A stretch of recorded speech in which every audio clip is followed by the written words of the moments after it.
Hey everybody, welcome to Pop Culture Philosophers. I'm Rockin Robbie Billups, and it's time for the weekly pop culture wrap-up.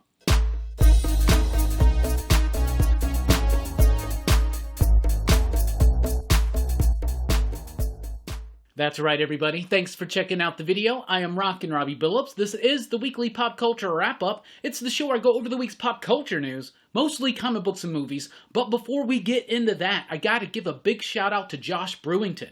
Josh, thank you so much, homie. Josh has been supporting us over at patreon.com/PCP for a good long while now, and has just recently decided to go a little bit further and increase his pledge. Josh, I really do appreciate it, and from everybody here at PCP Station, let's get into the wrap-up. Like Father, Like Daughter is just launching its 7th chapter on Kickstarter. I'm pointing this out because it is written by Kat Calamia, who also runs the Comic Uno YouTube channel, and she does her own weekly comic book reviews, which I'm rather fond of. So, I'm going to throw a link down below so you can check out the Kickstarter. I've checked out some of the pages from the first few issues. This is kickstarting issue 7. It's got a lot of pledge levels where you can get caught up digitally or physically on what's come out before. It's a really cool superhero tale about a woman who inherits the superpowers of her father, and there's a lot more to it than that. But they're launching 7 on Kickstarter. It's going right now, and Kat will be joining us Thursday night at 8 p.m. Central Time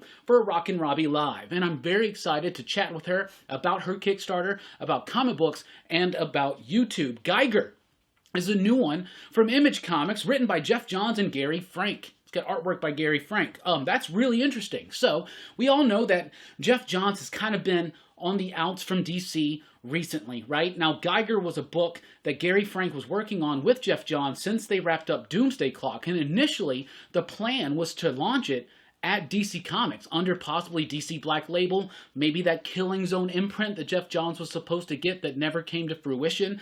However, it has now moved over to Image. So Geiger is about a world who has been recently, or a few years after the world has been kind of destroyed by nuclear war, and it's about this one survivor named Geiger who's like supposed to be the most dangerous. I don't know, solicitation is a bit vague. However, Geoff Johns, Gary Frank, Image Comics, creator-owned. I'm awesomely excited for that. It launches in April of 2021. Marvel in February of 2021 is launching X-Men Legends. X-Men Legends is going to go right back to the days of 90s X-Men, bringing in those creators, kind of telling untold tales and revealing long, never revealed mysteries about certain characters. It's going to launch with a story by Fabian Nicieza and Brett Booth, which will focus on the mystery of Adam X. Extreme. If anybody remembers, Fabian was trying to build up this idea of the third Summers brother, and Adam X was introduced, and this and that, and so that's kind of a cool idea for those of us that love that era of X-Men, and a lot of us now, you know, we can go back and look at those issues filled with the nostalgic lens of awesomeness, and I really like it. But I'm excited for this. Future issues are going to feature work by Chris Claremont, Louis Simonson, Larry Hama, Peter David, so they're getting right into it. I think that sounds pretty cool. Young Hellboy, The Hidden Land, comes from Dark Horse in February. It's a miniseries written by Mike Mignola with Tom Sniegoski and Craig Rousseau on the artwork. This is going to be a miniseries focusing in on the little told tales of young Hellboy. Little tiny Hellboy. His name is still Hellboy, but it's young Hellboy. I'm always excited for any new Hellboy, so this is exciting to me. Hollow Heart was announced for February from Vault Comics, part of the Nightfall line, which will now go year-round. It's written by Paul Allor with artwork by Paul Tucker. It's described as being about the love between a mechanic and a jumble of human organs that used to be a man, but now is living in a biosuit. So a biosuit with a bunch of organs, disembodied organs or something, I guess, and about the love story that comes across from that. This sounds really cool, strange, weird, and wild, and if it's part of Vault's Nightfall line, I'm 100% down for that one. TMNT, The Last Ronin, issue number 2. Guess what? Just like I thought, it's been delayed. It's not coming out now till January 27th, 2021.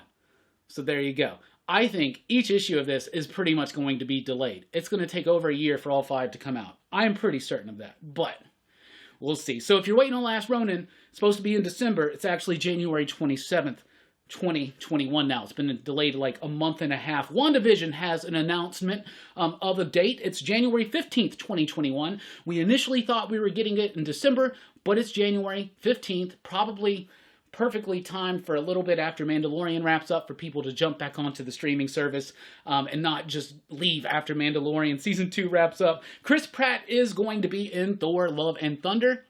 That's exciting. Last time we saw Thor in the MCU, he was on Star-Lord's ship, so this makes sense, and I'm excited anytime we get to see more of Chris Pratt's Star-Lord. Lilo and Stitch. Disney's thinking about making a live-action Lilo and Stitch. Please, if anybody from Disney watches this, just stop. Just stop. Focus on some new projects. Do something different. I really, for the most part, aside from Aladdin, right? I really like Aladdin. Aside from that, really hate these live-action Disney movies. Most people I know don't really dig on them. Just stop. Just Lilo and Stitch is a great movie. Just let it be. Just let it be. A Quiet Place spin-off. They're already thinking about doing a spin-off film for A Quiet Place. Not a sequel. They already got a sequel. They're talking about doing a part 3. Now they want to do a spin-off. I'm going to tell you this. Quiet Place is a movie that hit a lot of people. Hit a lot of people hard. There you go. But 2's not even out yet, right? Because of the pandemic and the shutdowns and everything. So 2's not even out yet. We don't know how people are going to respond to that. Come on. Let's not count our chickens before the eggs hatch here. I think we need a little bit more time to let this... don't jump the gun. I don't know. I think they're also just fiending right now to do something to make money. There's a movie called Breach with... I almost said Sylvester Stallone. No, it's Bruce Willis. It's a sci-fi film. It gave me a little bit of Armageddon vibes.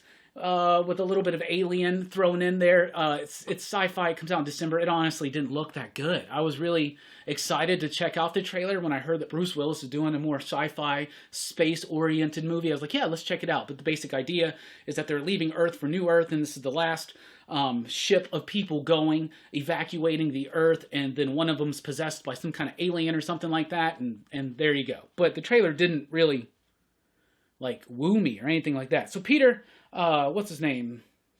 Peter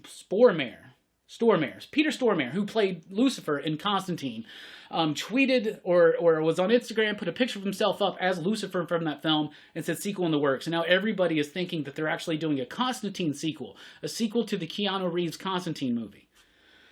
It seems like a lot of people, as time has progressed, have gone to love that film. Now, at the time, I remember hating that film, but I have not revisited it since then. But I hear that people, when they revisit it, really enjoy it. And there's a cult following for it, and a lot of people are down, including a lot of the people that made the film, are very much down to do a sequel. So there's nothing official, and it seemed like a weird way to let that news slip, to have some, the actor posted up on Instagram, but I don't know, maybe nowadays that's what they're trying to do. I don't know. That seems interesting. You out there, I want to know. Let us know in the comments below. Should I revisit Constantine? Should we do a PCP Live movie night for Constantine? Because I haven't seen it since I first saw it, and I was not impressed. But there you go. So that's what we got for you this week. What's coming up here at PCP? Tonight, Rockin Robbie Live, 7 p.m. Central Time. Be there or be square. You know what I'm saying. Also, late Tuesday night, the weekly comic book review. Thursday morning will be the top 10 comic books of the week. Thursday night, we will have Kat from the Comic Uno channel talking about Like Father, Like Daughter, issue 7 on Kickstarter right now. Links down below. She will be joining us live at 8 p.m. Central Time. And then Friday night, it's going to be the best PCP movie night yet, because we are joined by Perry from Perry's Comics, and we're joined by Bueller, the man himself from Comics with Bueller, to talk about his favorite movie, Roadhouse.